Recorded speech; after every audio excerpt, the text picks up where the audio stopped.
to get started on the Misty Pines quilt. Today is Sunday, February the 20th, 2 p.m. Athena says hello as usual. Big girl. Now I want to go ahead and study the pattern a little bit before we actually start.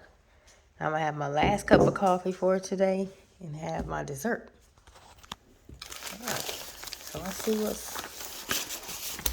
we're going to start on fabric number 3. If you remember, we're going to be fabric 3 today. Doesn't look like it's going to be too involved. Remember, we're going to cover up on throw side so you don't accidentally cut them out. Let's see what fabric number 3 was. Okay, I found it. The paper was folded. So fabrics A, E, and C that come together. So we know this was fabric A. This would be fabric E, I believe, because it's darker. Let's check our chart to be sure. Okay, where did it go? Oh. Oops.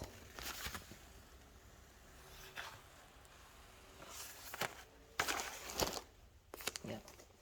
This is darker, so yes, that will be E. It's the robin egg color. It's the robin egg light. And this one would be fabric C. Since these fabrics are so similar, once you lay them out, I'm going to go ahead and write in the selvage so you won't have that mix up again. You can see they're very similar. But that's the whole point of this quilt, to get that mountain effect. Your fabrics have to be in kind of in the same palette, but also a varying in color, and also kind of pattern a little bit too to give that effect.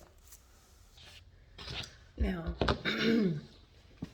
I probably won't record me cutting out all of the fabric because it's 12 different selections of fabric, because that would be hours. It takes me almost an hour to do each video, and I don't think anyone wants to watch 12 hours of cutting out fabric. So today may be the last day I actually do of a cutting out of the fabrics, and then at the end, after I've cut them all out, I'll just do a video of showing all of them organized, and then we'll iron them out and then start piecing.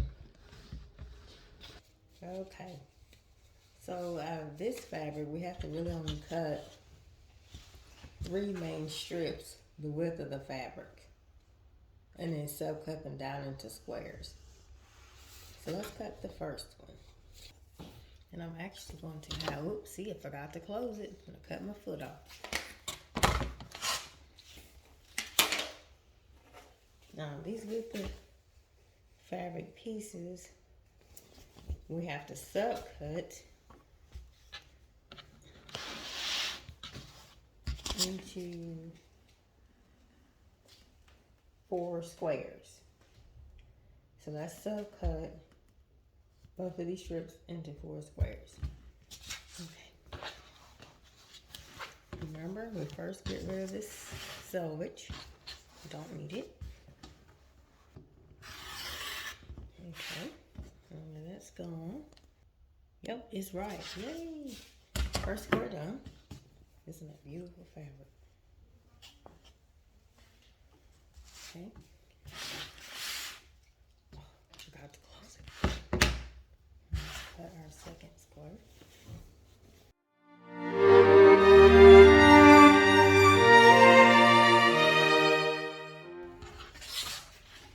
Okay, now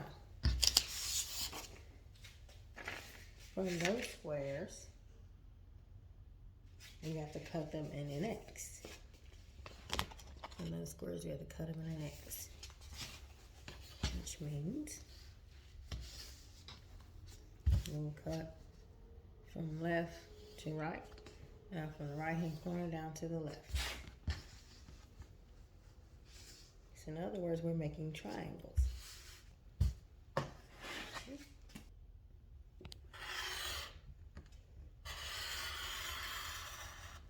Okay.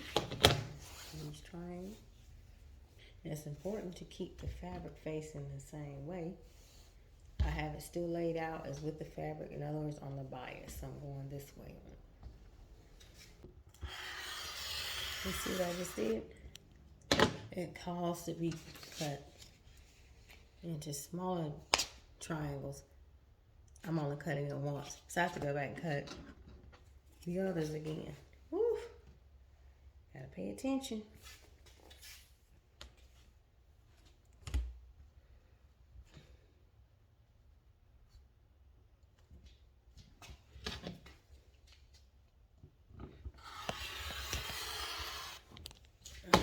Oh, did you see it slip? You got my corner. It's not quite at a point.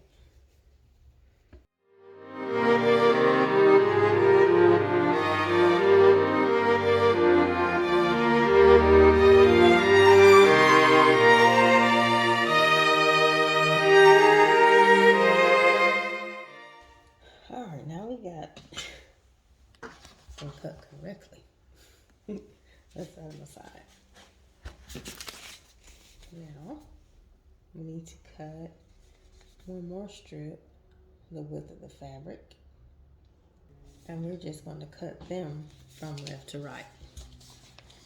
It's important to cut them the correct direction, because these pieces are going to be part of the mountains, the majestic mountain blocks.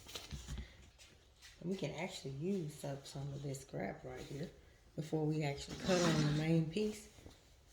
We can cut out our width of fabric size already that it calls for. So we can save some more fabric for our stash. How about that? Let's start with this longer piece, because it's not as long, well, not as wide rather. So I'll cut out what I need.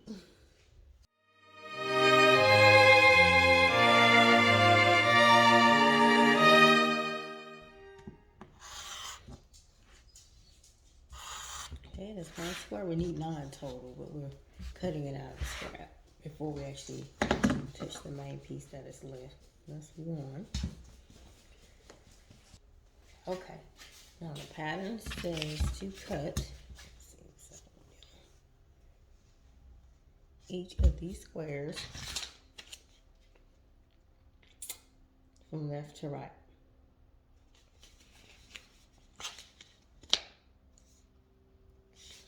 So we're going to cut it from the top corner, the top left, down to the right. Not right to left, left to right. Now we have to subcut this. So we have to cut 5 squares out of it. Actually, rectangle pieces, because it's a 1/2 inch longer. No, my bad. I have to cut 6.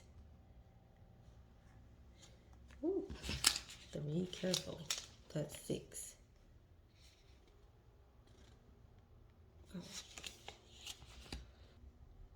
Yep, and that little piece we just cut will be in this tree. That's fabric 3 in this diagram. The fabric 3 I chose is this. And the little triangle piece that we just cut will be in this tree. So, and that's the only one I see in the whole pattern with just fabric 3 in it. The rest of them look like they're mostly fabric 1. All right, so let's fold it up neatly and label the bag. So I'm gonna put it away and get started on fabric D. Now I won't film that because you kind of get the idea of how to follow the triangles. Be sure you cut them the directions they say, left to right or right to left, because it's important when you start making the trees in the direction of the patterns on the fabric. All right, I may show a little bit more of me cutting on some, but if not, this is the last fabric we'll cut out like this. And the next time I come in, I'll be piecing. So that will probably be in a couple of weeks if I keep working on this every night. Okay, I wanted to explain what this meant in the pattern, what it means to me when you see it in parentheses. Ooh, side of focus. When you see that in parentheses, for example, number 5, when you cut that when you cut that rectangle, when you cut the square into the rectangle into triangles, when they put it in parentheses, you'll see that a few times in the pattern. They're actually referring to, for example, this diagram over here is 5 right. So if you see, for example, 4 left in parentheses, it would be, it's actually, you'll be using those triangles in your delectable mountains.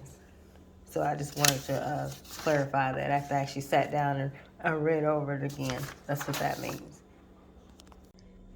This is fabric E, and I just finished, or the 5th fabric, lightest fabric in the palette that I chose. I want to be honest, I just had to clip in and say this. I believe it's probably one of my favorites. I really like it, and I believe J is the other one I really like. It's similar to this, but it's on a darker scale. This is beautiful. I can't wait for this to come together. All right, let me finish packaging it up.